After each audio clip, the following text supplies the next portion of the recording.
నమో శ్రీనివాసాయ నమః. నమో వెంకటేశాయ నమః. అందరికీ నమస్కారం అండి. ప్రతిరోజు రాశి ఫలితాలు తెలుసుకోవడానికి ఇంకా మన ఛానల్ సబ్స్క్రైబ్ చేసుకోకపోతే ప్లీజ్ సబ్స్క్రైబ్ చేసుకోండి, లైక్ చేసి మీ పూర్తి సపోర్ట్ మన శ్రీ శ్రీనివాస ఛానల్కి ఇవ్వండి. ఈ రోజు రాశి ఫలితాలలో గోచార్య రీత్యా కన్యా రాశి వారు ఎటువంటి శుభాశుభ ఫలితాలను పొందుతారో తెలుసుకోవడానికి ఈ మన వీడియోని ఎక్కడా స్కిప్ చేయకుండా చివరి వరకు చూడండి.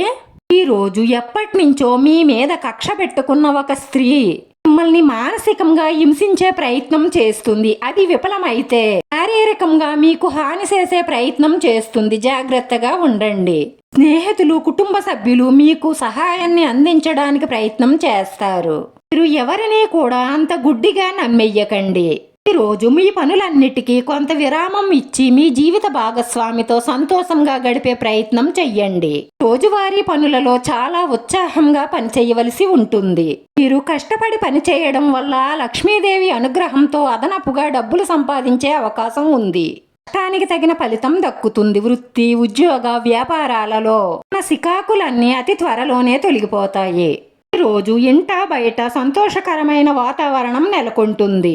ఈ రోజు చాలా విషయాలలో సంతోషాన్ని, సౌఖ్యాన్ని పొందుతారు. స్త్రీలు మాత్రం బాగా కావలసిన వారి వల్లే కొన్ని ఒత్తిడులు, సమస్యలు ఎదుర్కొనే అవకాశాలున్నాయి. విద్యార్థులు అనవసరమైన భయాలను వదిలించుకొని కష్టపడి చదివితే విజయాలను సాధిస్తారు. బంధువుల జోక్యంతో ఒక సమస్య పరిష్కారమయ్యే అవకాశాలున్నాయి. ఈ అవసరాలకు సరిపడా ఆదాయం లేక అప్పులు చేసే అవసరం రావచ్చు.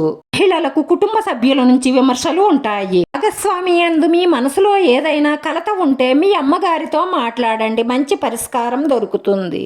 కొన్ని విషయాలలో చాలా ఆలోచించి ఆచితూచి మాట్లాడండి, ఎందుకంటే సమస్యలు పెరిగిపోయే అవకాశాలు ఉన్నాయి. ఈ రాశి వారి పరిహారం వచ్చేసి అలంకరణ వస్తువులు దానం చెయ్యడం. శనివారం రోజు వెంకటేశ్వర స్వామికి తులసిమాల అర్పించడం ద్వారా మీకు మేలు కలుగుతుంది. రాశివారి అదృష్ట సంఖ్య 9. రాశివారికి కలిసొచ్చే రంగు ఎరుపు రంగు. వీడియో నచ్చితే మాత్రం లైక్ చేయడం, షేర్ చేయడం, సబ్స్క్రైబ్ చేసుకోవడం మాత్రం మర్చిపోకండి. ఎందుకంటే మీరు లైక్ చేయడం వల్ల ఈ వీడియో కొంతమందికి చేరుతుంది. మన శ్రీ శ్రీనివాస ఛానల్ని ఆదరించండి. అందరికీ ధన్యవాదాలండి. నమో శ్రీనివాసాయ నమః. నమో వెంకటేశాయ నమః.